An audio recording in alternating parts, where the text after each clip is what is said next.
الحمد لله رب العالمين والصلاة والسلام على خاتم الأنبياء والمرسلين قائد الغر المحجلين إمام الأنبياء والسيد المرسلين ورحمة الله للعالمين سيدنا محمد وعلى آله وصحبه أجمعين وخلفاء الراشدين المهديين ومن تبعهم بإحسان إلى يوم الدين. أعوذ بالله من الشيطان الرجيم. بسم الله الرحمن الرحيم. هل أتاك حديث الغاشية وجوه يومئذ خاشعة عاملة ناصبة تصلى نارا حامية تسقى من عين آنية ليس لهم طعام إلا من ضريع لا يسمن ولا يغني من جوع. سبحانك لا علم لنا إلا ما علمتنا إنك أنت العليم الحكيم. رب اشرح لي صدري ويسر لي أمري واحلل عقدة من لساني يفقه قولي واجعل لي وزيرا من أهلي رب زدني علما وارزقني فهما ثم اما بعد. گرامی قدر حاضرین، بھائیوں، بہنوں اور بچوں، گزشتہ محفل میں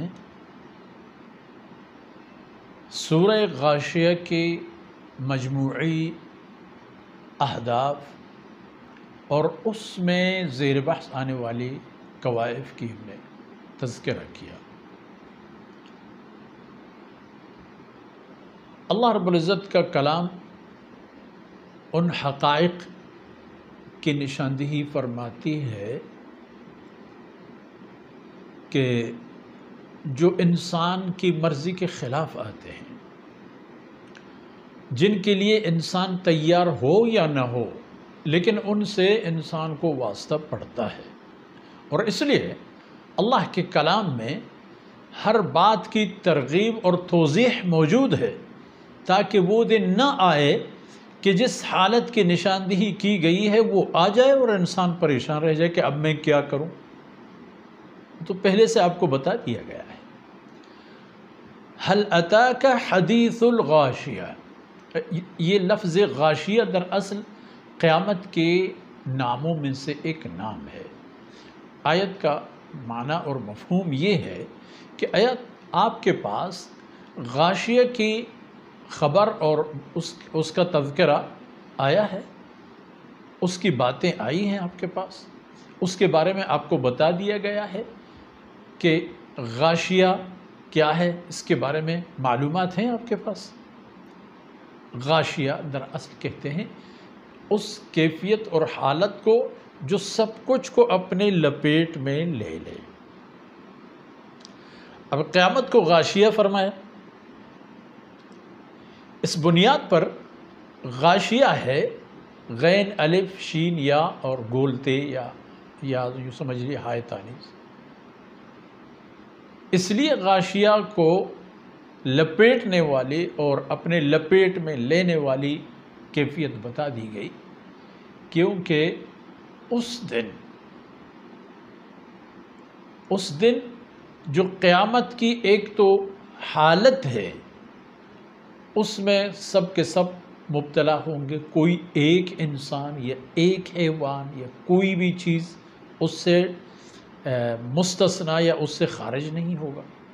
انبیاء علیہ السلام پر بھی قیامت آئے گی، اولیاء، صحابہ کرام، خلفاء راشدین، اس امت کے بہترین حضرات اور بہترین خواتین، مثلا حضرات امہات المؤمنین رضوان اللہ تعالی علیہن اجمعین، سب قیامت کی جو ہولناکی ہے اور جو حالت اور کیفیت ہے اس کے خوف و خطر پر تو سب مبتلا ہو جائیں گے. ایک یہ، اور اس کی ڈراؤنی حالت بھی ہر ایک کے لیے ڈرانے والی ہوگی. اس لیے فرمایا یہ غاشیہ یعنی ہر چیز پر اپنے سایہ قائم کرنے والا. اور یہ دن آنے والا ہے. یہ وہی دن ہے کہ جس کے لیے قرآن کریم میں متعدد مقامات پر متعدد آیتوں میں اس کی نشاندہی کی گئی ہے، تاکہ ایسا نہ ہو کہ انسان اس حالت کو پائے اور پھر بتا دے کہ مجھے تو پتہ نہیں تھا. اور دین کی بنیادی اصولوں میں سے ایک اصل اور قانون یہی ہے کہ ہمیں قیامت پر بھی ایمان رکھنا ہوگا. اور قیامت پر ایمان رکھنے کا عقیدہ پھر ہمیں ان اعمال پر اکساتا ہے کہ جن کے بارے میں ہمیں یہ بھی بتا دیا گیا ہے کہ دیکھ لیجئے قیامت کے دن آپ اپنے اعمال کی گرو میں ہوگے، آپ اپنے اعمال کے حصار میں ہو جاؤ گے. یوں سمجھ لیجئے کہ آپ پر آپ کے اعمال کی گرفت ہوگی، نیک ہیں تو نیک، برے ہیں تو برے. جس طرح ایک مجرم کے پاس، ایک مجرم کے ساتھ باری برکم نفری ہوتی ہے پولیس کی اور مسلح دستوں کی، ایک مجرم کے پاس بھی اور اس کے ساتھ بھی ایک باری برکم لشکر ہو جاتی ہے تاکہ کہیں یہ نہ بھاگ جائے. اور جس کا جرم جتنا بڑا اس پر معمور حفاظتی انتظامات اتنا ہی زیادہ. اور دوسری طرف یہی حالت ان وی آئی پیز کی بھی ہے کہ جن کی کوئی ویلیو ہے، کوئی مقامی اسٹیٹس ہے، اس کی بنیاد پر معاشرے میں ان کا کوئی قد کاٹ ہے، اور اس حوالے پر بھی ایک باری برکم لشکر ان کی حفاظت پر معمور ہے. بالکل یہ سویا ہوا ہے اور لوگ جاگ رہے ہوتے ہیں، یہ کانا کھا رہا ہوتا ہے اور لوگ دور کھڑے ہو کر کے منظر دیکھ رہے ہوتے ہیں کہ کوئی اس پر حملہ نہ کرے. قیامت میں بھی یہی حالت ہوگی، قیامت میں بھی یہی کیفیت ہوگی. جن لوگوں کی نیکیاں یہاں دنیا کی زندگی میں جو بتا دیا گیا ہے کہ فَمَنْ يَعْمَلْ مِثْقَالَ ذَرَّةٍ خَيْرًا يَرَهُ وَمَنْ يَعْمَلْ مِثْقَالَ ذَرَّةٍ شَرًّا يَرَهُ، وہ یرہ کا جگہ قیامت، جس جگہ یہ چیزیں دکھائی دیتی ہیں وہ دن قیامت کی دن ہے، جس کو اس صورت کے ابتدائی آیت میں فرمایا الغاشیہ، جس کے خوف بھی اس دن، اس لمحہ ہر چیز پر حاوی ہو جائے اور اس کی حالت بھی ہر چیز پر حاوی ہو جائے.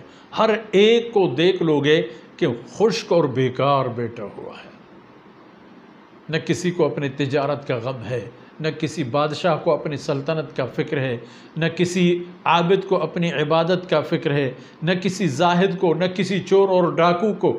سب کے سب خوف کے مارے ہوں گے. اس لیے فرمایا کہ یہ غاشیہ ہے، یعنی یہ لمحہ، یہ موقع اور یہ مرحلہ مسلط ہو جاتا ہے ہر ایک چیز پر، اور یہ حالت اور یہ کیفیت بھی مسلط ہو جاتی ہے ہر ایک چیز پر. تو گویا کہ ہمیں اس بات کی ترغیب مل جاتی ہے. اگلے آیتوں میں بھی ہم دیکھ لیں گے انشاءاللہ کہ قیامت کے دن کیا کیا مناظر ہوں گے. دراصل پورے سورہ کو اگر دیکھا جائے، پورا کا پورا اس مبارک سورے میں ان باتوں کی نشاندہی ہے کہ کچھ لوگ کیسے ہوں گے اور کچھ لوگ کیسے ہوں گے، اور جن کی اچھی حالت ہوگی وہ کیوں اور جن کی بری حالت ہوگی وہ کیوں. ان سب باتوں کی نشاندہی ہے. تو میرے عزیز بھائیوں، بہنوں اور بچوں، دنیا دار العمل ہے، کر گزرنے کی جگہ ہے، محنت کی جگہ ہے، اللہ کے رضا اور خوشنودی حاصل کرنے کی جگہ ہے. یہاں انسان کو اللہ کی بندگی میں اپنے آپ کو خوش نصیب کرنا چاہیے، اللہ کی نافرمانی سے اپنے آپ کو بد نصیب نہیں کرنا چاہیے. فرصت ہے، موقع ہے، جب تک انسان زندہ ہے اللہ کی طرف رجوع کرنے کے لیے اس کے پاس موقع اور فرصت ہے. آج کی باتیں یہیں پر ٹھہر جاتی ہیں، اور انشاءاللہ العزیز اگلے نشست میں یہیں سے پھر ہماری باتیں دوبارہ آغاز ہو جاتی ہیں، اس امید اور اس دعا کے ساتھ کہ اللہ رب العزت ان لمحات کو ہماری دنیا اور آخرت کی سرفرازی کا سبب بنا دے، اور ہمارے والدین و اولاد اور ہمارے متعلقین سے اللہ رب العزت ان لمحات کو قبول فرمائے۔ وصلی اللہ علی نبینا محمد وعلی آلہ وصحبہ اجمعین۔